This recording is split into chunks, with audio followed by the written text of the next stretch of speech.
হল এটা অতি মৰ্মান্তিক ঘটনা যদিও এই কথাটো আমি বাৰে বাৰে সোধাটো সম্ভৱ বা উচিত নহয় তথাপি আমি সুধিছোঁ কাৰণ ভুক্তভোগী পৰিয়ালটোৱে ন্যায় পাব লাগিব প্ৰথমে আপুনি কওকচোন আপুনি কোন হয় সম্পৰ্কীয় মই মৃগাংকৰ ডাঙৰ মোমায়েক হয় গোটেই ঘটনাটো সন্দৰ্ভত আৰক্ষীয়ে যিখিনি তদন্ত কৰি পাইছে যে এটা ত্ৰিকোণীয়া প্ৰেমৰ এই কৰুণ পৰিণতি হোৱা বুলি কৈছে যিটো বিষয় আপোনালোকে বা পৰিয়ালকে মানি ল'ব খোজা নাই আপোনালোকে কি ভাবিছে গোটেই বিষয়টো কি ধৰণে বিশ্লেষণ কৰিছে মই আমি এটা কথাই ভাবিছোঁ যে আমি এতিয়ালৈকে জনা নাছিলোঁ যে ত্ৰিকোণীয়া প্ৰেম চাৰিগুণীয়া প্ৰেম এনেকুৱা কথাবিলাক কেতিয়াও আমাৰ জ্ঞাত নাছিলে আমি জনা নাছিলোঁ কথাটো কিন্তু কথা হৈছে কি কালি যেতিয়া ঘটনাটো সংঘটিত হোৱাৰ পিছত ৰাজু আলী নামৰ এগৰাকী নৃশংস লোকক আৰক্ষীয়ে আটক কৰা বুলি যেতিয়া আমি জানিব পাৰিলোঁ তেতিয়াই গম পাইছোঁ যে ই এক ত্ৰিকোণীয়া প্ৰেমৰ এক কৰুণ পৰিণতি বুলি কৈছে যদিও আমি যিহেতু আগৰ পৰা এই কথাবিলাক নাজানো আমি জনা নাছিলোঁ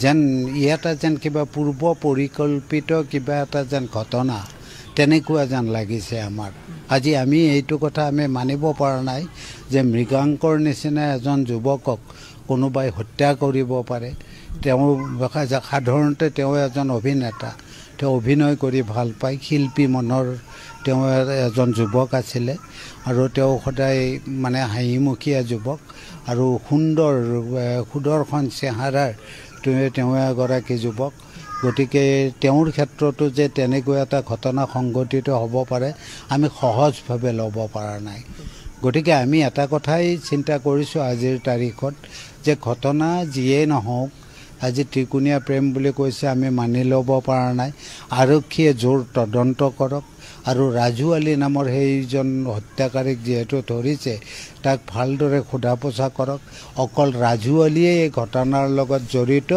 নে ৰাজু আলীক কোনোবাই তাত ইনষ্টিগেট কৰিছে বা তাক কোনোবাই ব্যৱহাৰ কৰিছে গতিকে এই কথাটো উলিয়াওক ঘটনাটো কি আৰু যিগৰাকী মহিলাক ইতিমধ্যে আটক কৰা হ'ল তেওঁ কি চৰিত্ৰৰ মহিলা যে ইতিমধ্যে ইয়াত জানিছোঁ যে ৰাজু আলীৰ লগতো সম্পৰ্ক আৰু মৃগাংককো সেই সম্পৰ্কত ফচাই দিয়া হৈছে গতিকে আচল ঘটনাটো উলিয়াব লাগে আৰু দোষীয়ে শাস্তি পাব লাগে আমাৰ কথাটো হৈছে এইটো যে দোষীয়ে উচিত শাস্তি পাব লাগে যদি মৃগাংকৰ কিবা যদি তাত আছিলে তাতনো হত্যাৰ নিচিনা এটা ইমান কঠোৰ বা ইমান মৰ্মান্তিক ইমান নৃশংস ঘটনা এটা সংঘটিত কৰিবলগীয়া কাম এটা মৃগাংকই কৰিছিল নে গতিকে গোটেইবিলাক কথা আৰক্ষীৰ অনুসন্ধানত ওলাওক আমি তাকে কামনা কৰিছোঁ আৰু এইটো কওঁ যাতে কোনো ধৰণৰ সুৰুঙাই দি হত্যাকাৰী বা হত্যাকাৰীৰ যদি বেকত কোনোবা আছে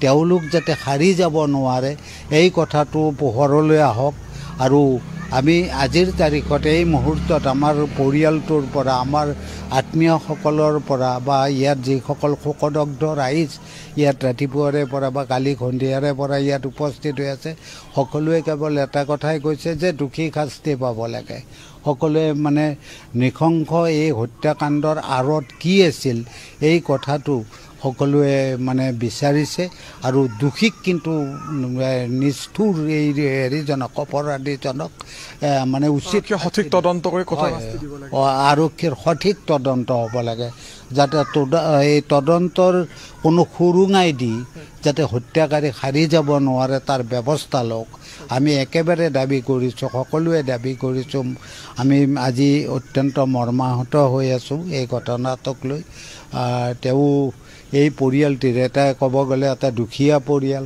এই দুখীয়া পৰিয়ালটোৱে তেওঁৰ মুখলৈয়ে চাই আছিল মৃগাংকৰ মুখলৈয়ে চাই আছিল গোটেই জীৱন মৃগাংক বৰ্মনে একমাত্ৰ উপাৰ্জনকাৰী আছিল একমাত্ৰ উপাৰ্জনকাৰী ভনীয়েক এজনী আছে ভনীয়েকজনীও এই শেহতীয়াভাৱে তাইও এগৰাকী শিল্পী মনৰ ছোৱালী অসম চৰকাৰে যিটো বিহুৰ যিটো কেন্দ্ৰীয়ভাৱে যিটো নৃত্য কৰিছিলে তাত তেওঁ অংশগ্ৰহণ কৰিছিলে গোটেই পৰিয়ালটোৱে আচলতে দেউতাকো এজন ভাল ঢুলীয়া আছিল এটা সময়ত ঢোল বাদন কৰিছিল তেওঁ সেই তেওঁৰ ডেকা কালত গতিকে যে মানে গোটেই পৰিয়ালটো এটা শিল্পী মনৰ পৰিয়াল আৰু শিল্পী মনৰ পৰিয়ালটো কেনেধৰণে মৰ্মান্তিকভাৱে অংগক্ষুত কৰা হ'ল আৰু যিটো অংগ আটাইতকৈ প্ৰধান অংগ পৰিয়ালটোৰ আমাৰ সকলোৰে তেওঁ বুকুৰ আপোন।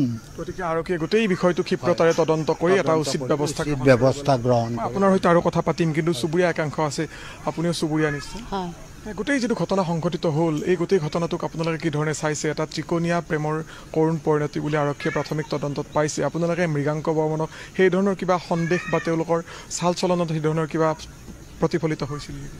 তেনেকুৱা ধৰণৰ আমাৰ নালাগে। সচৰাচৰ আমাৰ ল'ৰাটো বহুত অমায়িক আছিল আৰু তেনেকুৱা ধৰণৰ আমাৰ পৰিলক্ষিত হোৱা নাই। আমি সেনেকুৱা বুলি ভবা নাই। আৰু যিটো হত্যাকাণ্ড হৈছে সেইটো আমি চলনাময়ী বুলি ভাবি আছোঁ। প্ৰৰোচনাত পৰি এই ধৰণৰ ঘটনা এটা হয়, চলনাময়ীভাৱে হত্যা কৰা হৈছে। ল'ৰাটো বহুত অমায়িক আছিল, বহুত তাৰমানে ভাল আছিল আৰু তাৰমানে কি বুলি প্ৰশংসা কৰিম ভাষা নাই। তেনেকুৱা ল'ৰাটো খুব ভালেই আছিল, বহুত অমায়িক আছিল, দেখাটো ধুনীয়া আছিল। সৰুতে নৃত্য প্ৰসংগ কৰিছিল তেওঁ, ধুনীয়া বিহু চিহুত বহুত ধুনীয়া নাচিছিল। তাৰপিছতে আৰু কিবা তাৰমানে এই এটা নতুন বিজনেছত তেওঁ আৰম্ভ কৰিছিল। সেই বিজনেছতো মাক দেউতাকে বহুত আশা কৰিছিল। কি ব্যৱসায় আৰম্ভ কৰিছিল গম পাইছিল নেকি? গম পাইছিল মানে তেনেকুৱা তাৰমানে তেখেতে তেওঁ তাৰমানে গাড়ী আনি তাৰমানে তেনেকুৱাকৈ ভাড়াত দিয়ে। সেনেকৈ উপাৰ্জনকাৰী অলপমান আগবাঢ়ি আছিল আৰু উপাৰ্জনৰ বাবে বিভিন্ন কামত নিয়োজিত হৈছিল। যিহেতু অভিনয় কৰিছিল, অভিনয় কৰি সেই টকাখিনি হয়তো পৰিয়াল চলাটো সম্ভৱ নাছিল, সেইকাৰণে বিভিন্ন কামত বেহাৰবাৰী আউটপোষ্টত তেওঁ অভিনয় কৰিছিল। আৰু নতুনকৈ কিবা এটা গানৰো তেওঁ নৃত্য বা অভিনয় কৰিছিল, গানত ৰিলিজ ওলাইছে। সেইটো তেনেকুৱা ধৰণৰ অভিনয় সৰুৰে পৰা এই ধৰণে শিল্পকৰ্মৰ সৈতে আছিল তেনেকুৱা ধৰণৰ। আপোনালোকে কি বিচাৰে? কাৰণ এতিয়া মৃগাংক বৰ্মন যিহেতু আমাৰ মাজত নাই বা আপোনালোকৰ মাজত মৃগাংক বৰ্মন এতিয়া নাই, কিছু সময় পিছতে নশ্বৰ দেহ আহি পাব। এতিয়া আৰক্ষীয়ে গোটেই বিষয়টো কি ধৰণে তদন্ত কৰাটো প্ৰয়োজন বুলি ভাবে, কি আহ্বান জনাব?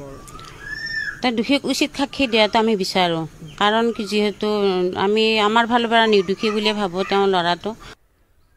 কিহৰ কাৰণে ৰাইজ এজন যুৱক নাইবা এজন যুৱতী বিয়া হোৱাৰ পিছত কিয় মানে আৰু এজন ল'ৰাক ভাল পাব নাইবা বিচাৰে, কিয় এনেকুৱা পৰকীয়া প্ৰেম কৰি ভাল পায়? আচলতে আজিকালি এইবোৰ ঘটনা বহুত দেখিবলৈ পাই আছোঁ। বহুত বেয়া লাগিলে আচলতে এজন ডেকা ল'ৰা, তাৰ গোটেই জীৱনটো আছিল, এনেদৰে হত্যা কৰি পেলালে। আচলতে আজিকালিৰ দিনত মানুহ মৰাটো একদম সহজ হৈ পৰিছে। কথাখিনি শুনি বহুত বেছি বেয়া লাগিলে। তো মই যি দেখিলোঁ আপোনালোকৰ ওচৰলৈ অলপমান শ্বেয়াৰ কৰিলোঁ।